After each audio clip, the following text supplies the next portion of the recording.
Thank you for tuning in to the Natty News Daily podcast. This episode is brought to you in part by our sponsor, Core Nutritionals. You can check out corenutritionals.com for all your supplement needs and use code Natty News Daily at checkout to save 20%. Enjoy the episode.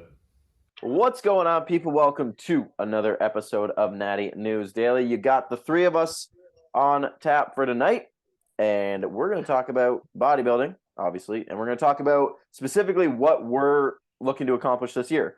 All three of us are, in the off season now, different phases, and we all have different goals, different kind of things we're working towards this year, specifically with our physiques, with where we want to take our physiques in the sport and all that kind of stuff. So I thought it'd be kind of cool to chat about, especially with New Year's, a lot of people setting goals for themselves, whether it be within bodybuilding or not. And I think it'd be interesting to give our insight and, how we're planning to achieve what we're wanting to achieve for the year. So let's start with Dan, because Dan's been in the off season the longest. So where you are in relation to where you're going to be as far as like getting ready to compete, where does 2023 take you? Yeah, I mean, for me, 2023 pretty much more the same of what I did in 2022. Not really recovering this time around because I was still recovering for basically the front half of 2022. But this year I've got all the gas in the tank, so continuing to mass through most of it, push the weight up. I'm like 194, 195 right now. So I think I touched like 202-ish, something like that. That was right around where I was when I came up to you to see you in September. So I'm anticipating probably getting up there, maybe 205, something like that. But yeah, in totality, I mean, I don't have any like super crazy, I don't know, goals. It's more so executing on my daily stuff, continuing to push the weight up, continuing to make sure training's progressing as I can, take extra reps, extra load where I can, little bit, pennies at a time basically, and just compound. So I might compete next year. We'll see, but I don't need to get in any like ridiculous shape in 2023 in order to prep myself for 2024 because I'd be doing a fall season. I mean, in 2021, I pretty much started my pre-prep phase in January, and I gave myself more than enough time. So yeah, that's kind of the plan. What do you weigh right now in relation to knocking on 205? I'm like 194, 195 right now. So basically like 10 pounds over the course of the year. Yeah, I mean, I might get there earlier. I wouldn't be surprised if I get there earlier. I'm guessing I'll probably hit a mini cut at some point. I'll probably hit 205-ish, probably, if I had to guess, maybe June or July. Okay. Probably run a mini cut and then mass the back half of the year and then see where things lie. So like 2 pounds a month-ish, pound and a half, 2 pounds a month then. Yeah, a couple pounds a month, something like that. Okay. This is going to be a good chat because I think we're all going to have very different methods, which will be good.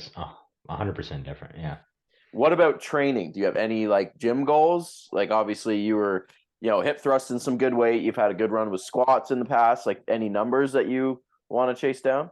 Yeah, I mean, hip thrusting, I'd like to maybe get up to 5.5 plates. That'd be pretty cool. 5.5 for like 8 or something like that.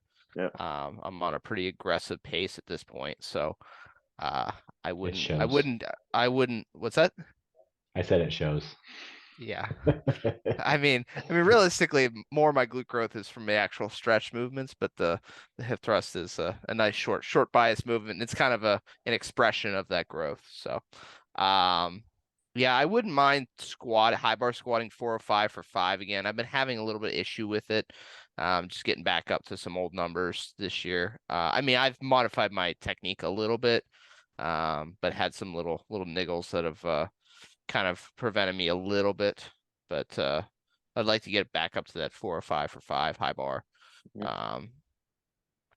Other than that, I mean, I'd like to maybe low incline press like 225 for a few, maybe like 5, something like that. So that one's progressing well. Any Yeah, like training changes you foresee over the year? Stuff that maybe gets a little bit more attention than others, or are you gonna just probably run with what you're doing for the 12 months? not particularly. No, I mean, Yeah. That's something that like I think yeah, people need to realize is like I mean all of us are probably gonna have a similar approach to that where we're like finding something that works and doing that like for the year. We're not like 12 weeks then yeah. completely switch, 12 weeks then completely switch, right? Like you find that recipe and you just milk it. Yeah, I mean, like I modify like movement selections, exercise selections periodically when I see fit, every 1 to 3 mesocycles usually. But um, sometimes there's movements I've had in rotation for I don't even know, like 2 years at this point. So Yeah. more of the movements that I'm doing like once a week, but yeah, nothing super crazy in terms of modifying stuff. I mean, Josh and I sat down last year, beginning of last year, January of last year, and put together kind of a setup for back training, and I've just been kind of running that, like I said, with some occasional modifications to exact movement patterns when they stall out, that sort of thing. But Yeah. yeah, nothing super crazy. I think I'd Okay. like to do I think another strength related goal. I think I would like to neutral grip pull up 300 for 5. That's 300 my body weight plus added load for 5. So I think I'm up to like 292 for 5, something like that. So I'm knocking on the door of that 300 total for 5, which would be dope. So vertical Oh, pulling is a strength of mine, that's for sure. But yeah. yeah, Yeah. that'd be a really nice one to check off. Cool. Cool. All right. So summed up, Dan's just getting huge this year. You're Standard. damn right. All Yes, right. sir. Moving to Classic Dan. James. I feel like mine is so much more chaotic. Where do you want to start? Well, you're having a kid. Yep. Yep. That is happening sooner That's rather than later. that's a good goal. Yeah, it's funny, right? Because my like bodybuilding, I think is if we looked at a hierarchy of things that are important right now, it's probably like third or fourth, which is crazy. Like obviously I'm still getting my lifts in, but I'm renovating the house, like building the nursery for the child. So there's a very strict timeline there, right? Like when the kid gets here sometime early April, it needs a room, right? Like there How needs to many be a weeks place out? for a crib. We are literally 12 weeks out. And I What am, what is your drywall RIR? yeah, freaking exhausted. I'm like zero to one RIR on drywall right now. Okay, good. Yeah.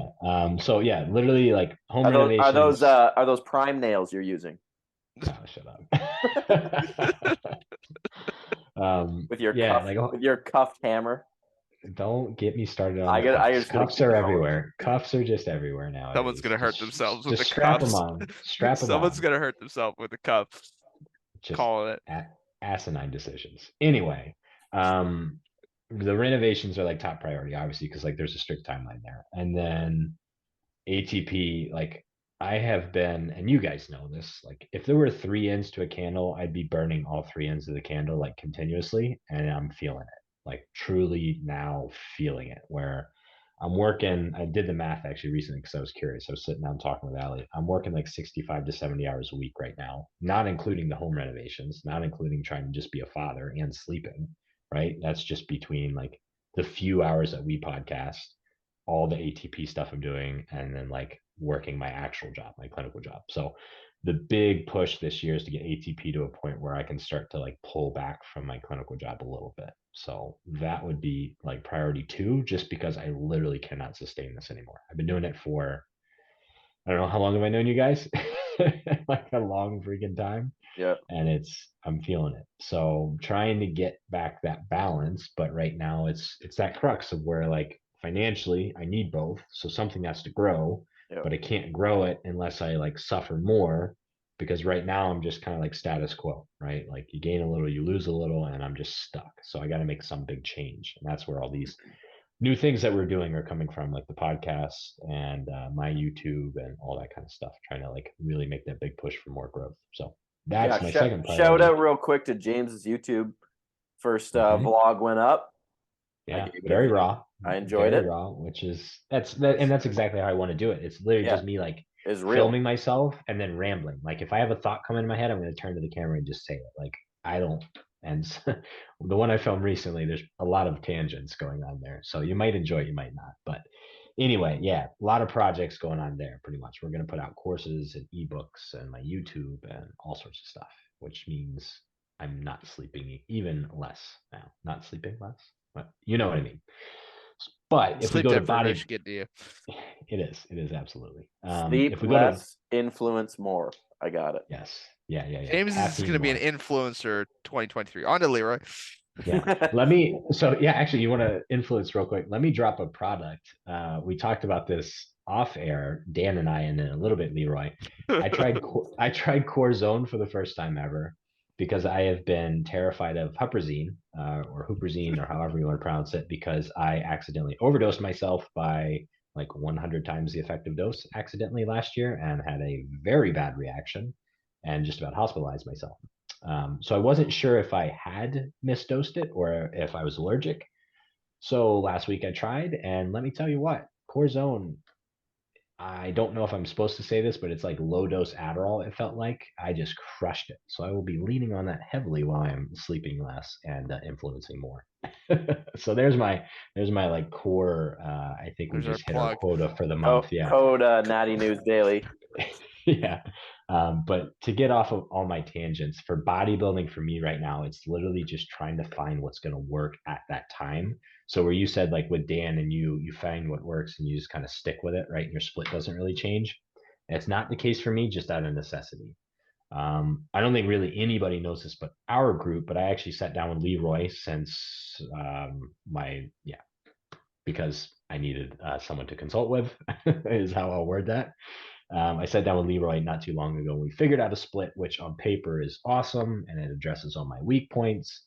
And then I ran it for 6 weeks and found that I was just beating myself into a pulp because my recovery is not where it needs to be because of all the other things to successfully do the large amount of compound movements and like hitting large muscle groups multiple times a week to do that. Right. So it was one of those where like, in theory, this is perfect. This is awesome. This should work. And it did, but it was like, literally dreading leg days or some of my other days because I was hitting. I mean, what did we do? I was hitting legs and back, and then I was hitting legs themselves, and then like push with arms. It was literally like every day was like full body minus one muscle group and just like pounding myself to pieces. So that obviously wasn't going to work. So that changed. But I will say for the large majority of last year, before that split, I was doing kind of like an Arnold split, your chest and back, delts and arms, legs, and then I was doing a full body as a fourth. I've pretty much always stuck with 4 days of training with my schedule now, just because that's what I can do. I'm trying right now a fifth just to spread the volume to some slightly smaller sessions that it's easier to recover from. That's kind of like my theory ongoing right now, where yes, I might have to sacrifice a little bit to like work out one more day than what I normally would. Maybe like because I have half days at work on Friday, I'll do that. But if it means that I can recover easier and like not drag myself into the gym for the next session, that's going to make all the world a difference. Yeah, that makes sense. Yeah. The legs and the chest, I have been like that's been my emphasis since I stepped off stage, and I think we've made some significant growth there for sure. Just posted a reel about shout my out legs. again. Shout out again to James's quads too. They look recent Instagram post, top tier. I thought they looked pretty meaty. I was pretty impressed. I honestly haven't taken progress photos in a very long time. So I'm interested to see how things kind of shape up as I lean down, which that's kind of currently my phase. So since stepping off stage July of 21, I have only dieted 6 weeks up until now. So that was a quick, like aggressive mini cut, dropping me from 220 at my peak bulk down to just shy of 200. I went to like 199, saw like a 1 as the first number for a day or two, and then just kind of bounced right back up to 205. And I've kind of like maintained that for most of the time. And then now my goal for 2023 when it comes to like nutrition and body composition is to try and position myself in a much better place to start prep for 2024. So I'm literally taking this entire year stepwise fashion with diet breaks and all that to drop from the, as of today, like 203 down to like 180. And I want to maintain that 180 while trying to build up my food and like get my composition in a really, really strong place where when I do prep, it's me going from 180 to probably this time like 155 to push conditioning, maybe 160, depending on how much I've grown. I don't really know. For reference, I've always competed at like 165 to 167, and I had a couple more pounds to lose every single time. So yeah, that's the goal: 20-pound to drop instead of like 40 to 45 pounds to drop with prep, which should make things easier and should hopefully bring my legs in for the first time ever, because they have literally never been lean enough, and that has been like my curse. Solid. I like it. What's your timeline of like when you would want to be 180? Originally I'd said before the baby's here, so that I don't have to like stress about dieting when we're like not sleeping and kind of crazy with 2 kids and everything. But honestly, I'm taking off a month of work, so I think I could very easily still diet with that. Like, Yeah. training is going to take a hit, even if I'm home, because I'm not going to be really sleeping whatsoever. And it's going to be like try and get a session in while baby number 2 is napping a little bit or anything like that. So I don't think I have to stress about it. Right now, I'm just kind of going by feel. I have my target macros that I'm hitting. I like protein obviously stayed the same. Fats I dropped just a touch, and I'm kind of pulling from the carbs, taking a more like auto-regulated approach to dieting. Like I know what my maximum is, and I won't eat more than that. But if there's a day where I'm not going to train the next day and I'm feeling pretty good, and I get to the end of the day and I have, an extra 50, 60 carbs, I'm just not going to eat them Cut if I'm 'em. not hungry. Yeah, Yep. yeah, because I'm at a body fat where I can get away with that. Obviously, when prep starts, like that's going to be like much more strict. But for me right now, I'm just being nice and flexible depending on the day, and kind of taking a little bit extra off when I have the feel that I can, and then I'm using the carbs for training and all that. So I feel like I recall Berto talked about that in like some of his videos on prep, where it was like days that he like felt good and could push that needle a bit more. He was like, I don't need to eat that. I don't feel like I'm not dying. He would same thing, like opt to push it aside. So that if you like I think I had everybody's probably had those days on prep where you're like, man, I don't feel that bad. Like I could not eat that rice and not care. There might be like some utility to like taking advantage of those days when they come. Yeah, absolutely. I would say more like definitely I'm at like 15% body fat, right? So I'm not worried about loss of muscle at this point. Yeah. My training's still good, and I'm getting, at minimum 250 grams of carbs, which for performance, if I structure those around my workout, I'm not going to suffer, right? So yeah. Cool. Solid. Yeah, I like it. that's it. My I mean, I turn. was thinking similar to Berto approach, at least in a different phase of things, and he did it through his prep. But yeah, I just got to grow the hair out and like get super super jacked, and yeah. That's not that hard.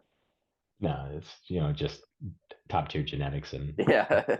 beautiful mind. Yeah. and 9 hours of sleep a night. Yeah, that's not happening ever. I'm always gonna plug that, James. Hey man, it's not like I'm like willfully not sleeping. It just doesn't happen. It can't happen. I love it. All right, Leroy. My turn. So I actually had a call with the boss man before Carrie and I left for our honeymoon. So I think it was first week of December. So roughly a month ago. So for those that maybe don't know, boss man is Cliff Wilson. So I did a video call with him just to kind of square up. It had been April, May, June, July, August, September, October, like 8 months after I'd competed in the spring. And, I sent him across some photos, and that was it. I said, here's the photos. Let's line up a call. I didn't give him any context outside of that. So he just he's not huge on social media. So whether he really is up to pace with what I've been doing, I have no idea. Like, I don't know if he's seen the training videos. Like, I tag him and stuff all the time. I don't know if it goes missed. I don't really know. So I was just, here's the photos. Let's have a chat, and we'll kind of figure out what this year is going to look like. So I sent him the photos across. He had lots of good things to say, which was great. Physique wise, he was happy with how things are looking. So as far as what we're focusing on from a physique standpoint this year, is kind of the same of what I've been working on, is continuing to focus a lot of effort on my back, and continuing to do some more direct arm work. I think it's paid off and it's only going to continue to do so. And I had, that glimmer of potential within classic physique this season. And I think that will only stand taller when I compete again. And arms is definitely an area that I think will continue to have that stand out.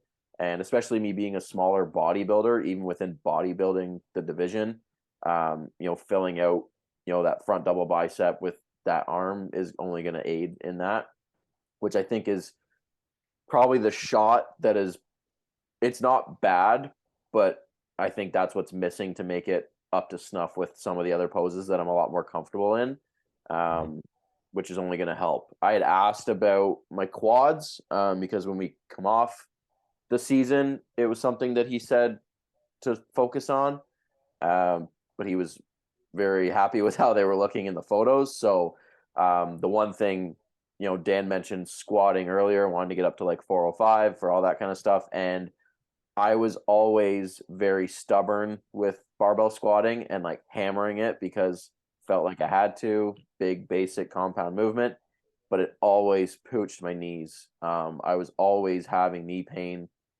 after the sets, but plugged away with the other stuff, the subsequent days after it, like patellar tendon just inflamed. Like I couldn't bend down to like do up my shoe without like, ow, that's uncomfortable. Or like if I dropped my knee on the floor to like do something like that hard surface, like that pressure, it was just like, no. And it was only squatting.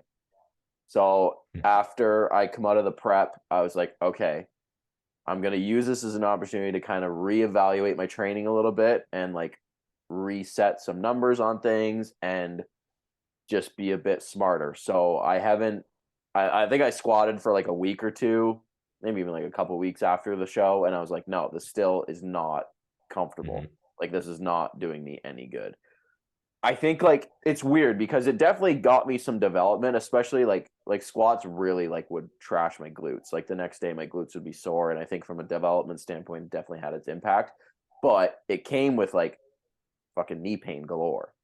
So eventually you got to make that call, right? So now, I reset a lot of movements with like leg pressing and squatting and, doing different setups with the wedges for lunges and that kind of stuff. And I think this is the most consistent like quad DOMs I've ever had. Like after Sunday's leg workout, what's today? Tuesday, my quads are sore, but like usually there's carryover like Wednesday, Thursday.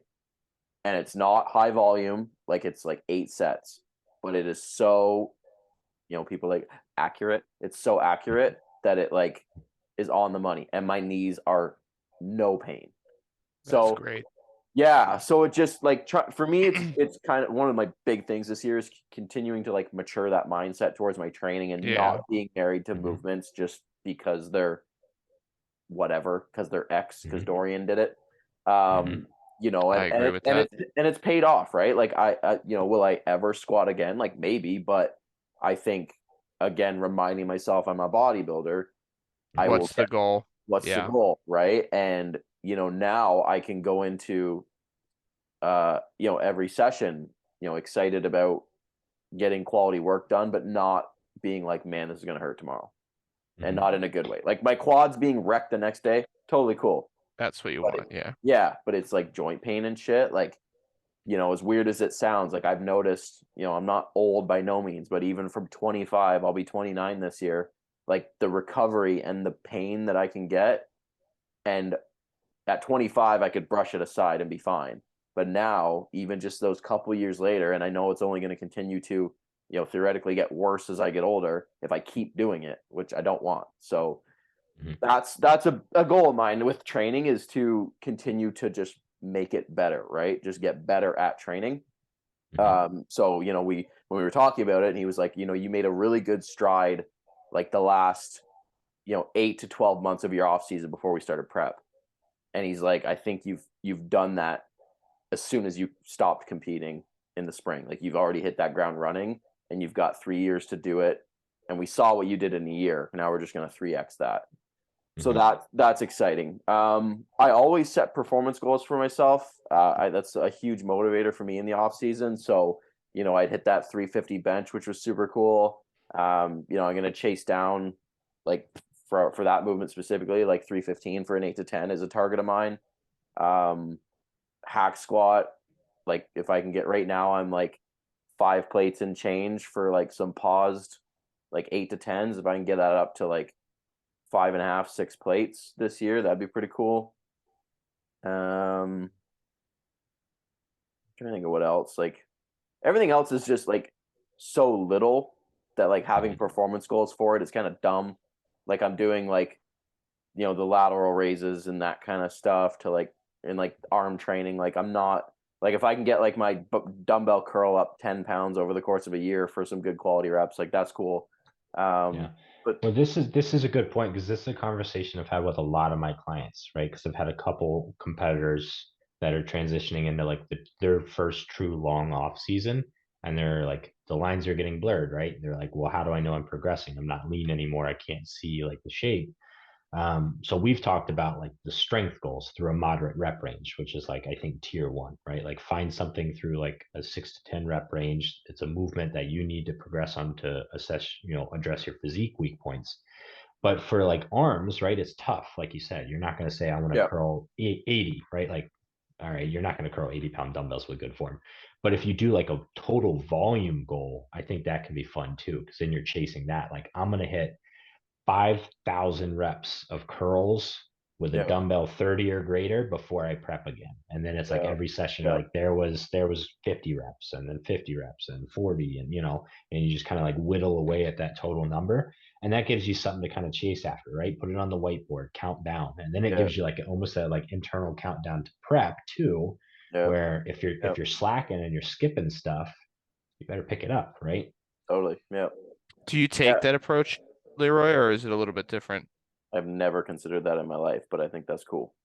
Mhm. Yeah, I mean, it's like I Do track it you all. try to like progress from last session? Religiously. Like Yeah. I'm Okay. I'm I'm the log booker, right? Like I'm always Yeah. trying another rep or another 5 pounds, right? Like that's kind of how I operate. Yeah. Uh, That's how I am too. but like I've always had like some overarching like big things, right? Like last off season, like I wanted to squat 500, I wanted to deadlift Mhm. 600 just for one, right? Like just those were some one rep Yeah. max goals. But I've shifted away from that and being like, okay, what can I do for an 8 to 10? What can I do? Hell, that Mhm. 225 for 20. I've been chasing that and failed Mhm. at it Yeah. 5 times since the spring. And then it Yeah. finally just hit it, right? So that kind of stuff, you know what I mean? Like, so, say So like a leg press, right? yeah. Like whatever I can like chase down, like, I don't know, 600, 700 for a set of 20 continuous. Like that would be something I would work towards Yeah. versus not like squatting, 500 for Yeah. one. Yeah. So Yeah. it sounds like the bigger ones you kind of have those long-term goals versus the smaller ones is more like lots of short-term ones. Like, Yeah. let me see Yeah. what I can progress from last session versus the other one is like, oh, I'm chasing this Mhm. number Yeah. down the road. Maybe it'll come 2 months from now, maybe it'll come 3 months from now. Yeah. I But mean, it's you're still there. kind of chipping away, but it's Yeah, not for like, sure. oh, I want to lateral in like 6 months, I want to lateral raise 40s for Yeah. whatever, Mhm. 12. Yeah. It's The yeah, yeah. the benefit of some of those volume driven goals, which it is something that I actually do. I set a couple of them. One of them was like dumbbell bench press. So I hit my strength goal. I wanted to do like multiple sets of 10 with the hundreds because dumbbell bench has always been super weak for me, right? So check that off, right? The only problem with if that's your only goal, in my opinion, is if you hit it once, you never had a follow up to it. So it's like, cool, I did it. And then now I can rotate that movement out and completely forget about it, where it was your main driving factor and maybe it was doing a lot for your physique.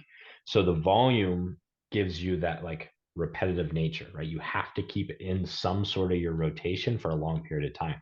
Where Yeah. if I say like the curls, right? I want a dumbbell curl, the 30s for 1,000 reps. That's going to take a long time to do. So most of your mesocycles need to have that movement in for you to hit that goal, which means you're holding yourself accountable to a movement that you've self-selected as one that you like, that you have a good connection with, and that will address your physique weak points.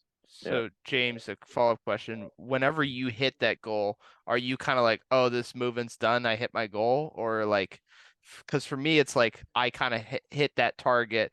Like I hit, like for example, my hip thrust, I hit 495 for 10, which I actually was not expecting. And now I'm Mhm.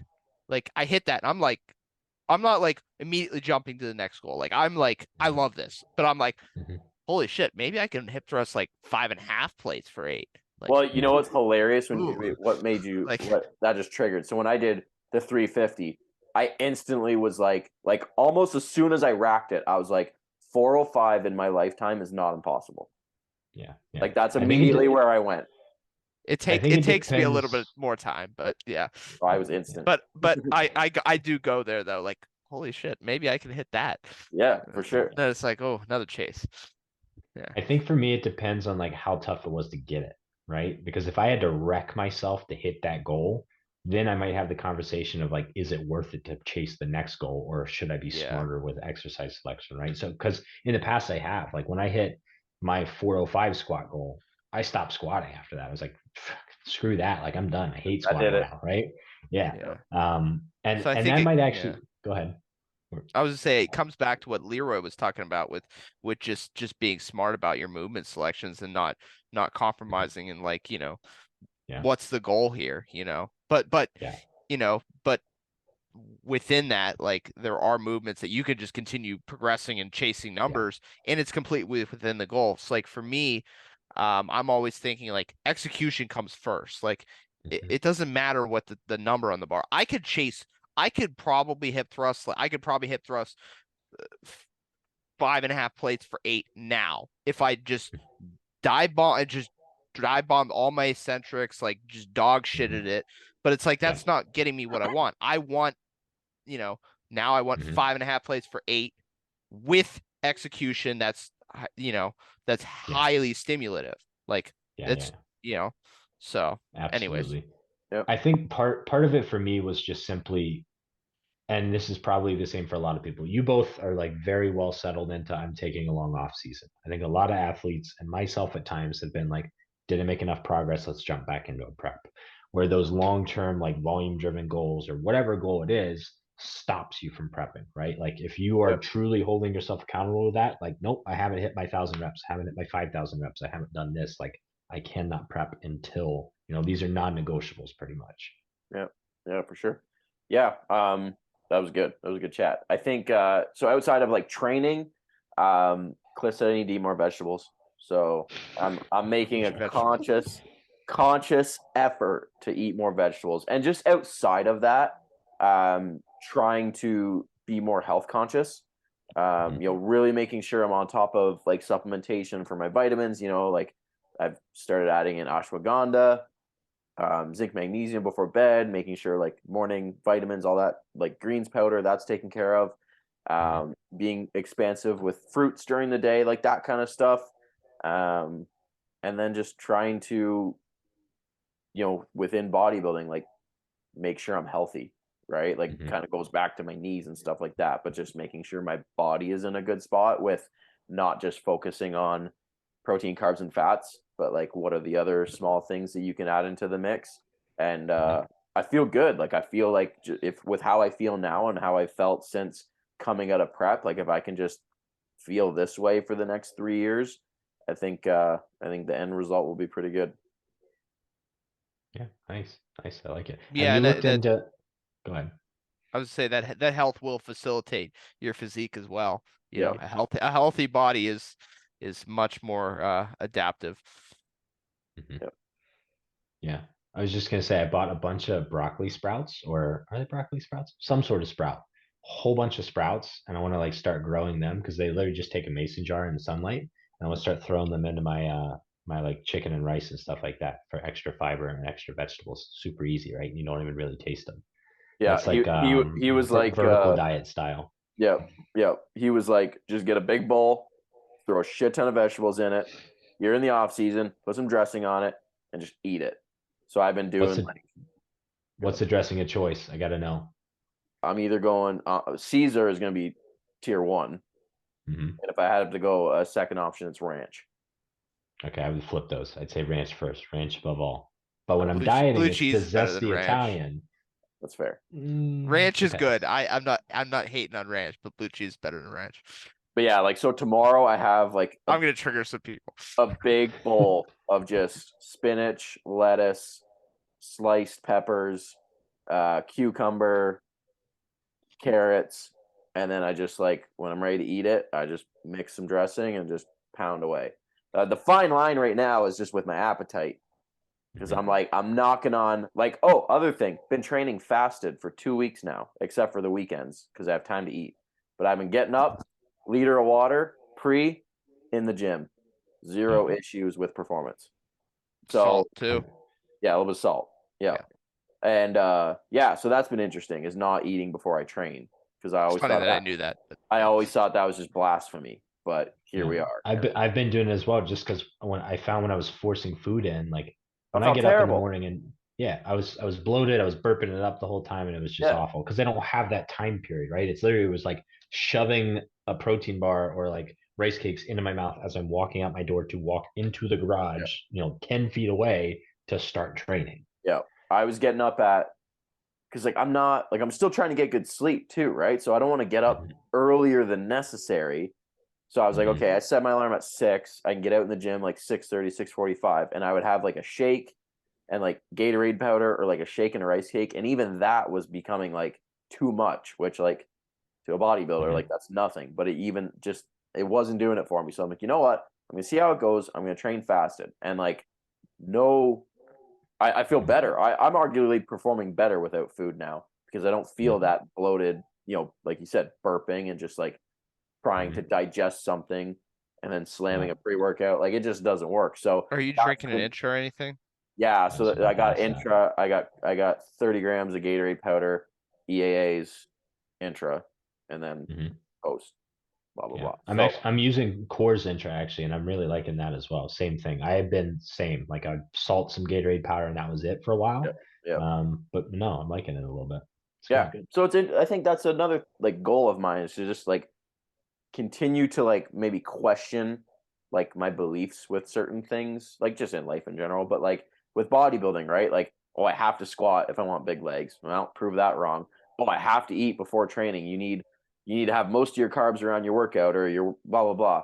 Well, I'm clearly proving that wrong. Like, I'll go hit a PR tomorrow morning on no food, right? Like just all these things that there's definitely some merit to them, but to not be like bent out of shape that if I don't follow them, I'm just going to be small forever. Like I think that is continuing to be something I will learn this year about bodybuilding. Hmm. Cool. No, I like that. That's evolution as a bodybuilder, right? Or maturing as a bodybuilder, whatever you want Yeah, to call it, right? Like being able to challenge your own beliefs without taking, your training system personally, which a lot of people struggle with. yeah, yeah. Sweet. What a beautiful way to end the episode.